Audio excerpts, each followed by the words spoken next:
The Fox News alert, Russia retaliating after being slammed with new sanctions for alleged election hacking. Yeah, and a furious Vladimir Putin announcing sanctions of his own in a swift revenge against the Obama administration. Let's get right to Garrett Tenney. He's live in Washington with the breaking details. Good morning, Garrett.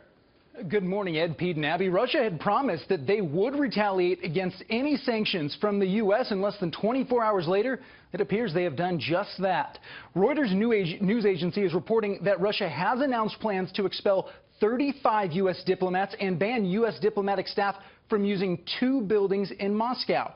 That comes in response to a long list of sanctions the White House announced yesterday, including plans to shut down 2 compounds in Maryland and New York that have been used by Russian personnel for intelligence purposes, and declaring 35 Russian intelligence operatives persona non grata and giving them 72 hours to leave the country.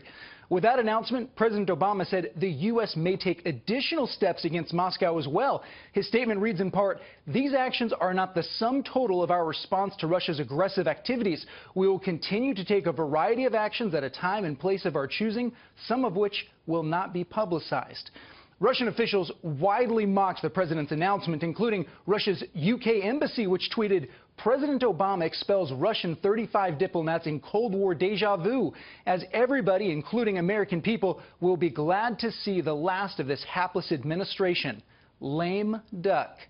As for the incoming president-elect, Donald Trump, who has long questioned the intelligence community's findings of Russian interference surrounding the election, said in a statement, "It's time for our country to move on to bigger and better things. Nevertheless, in the interest of our country and its great people, I will meet with leaders of the intelligence community next week in order to be updated on the facts of this situation." And of course, the big question with these sanctions is, what will President-elect Trump decide to do? Well, last night, incoming White House Chief of Staff Reince Priebus said that they will wait until they have met with the intelligence community and gotten that information before making a decision on how they will go forward. Back to y'all. All right. Thank you, Garrett. Thanks, Garrett.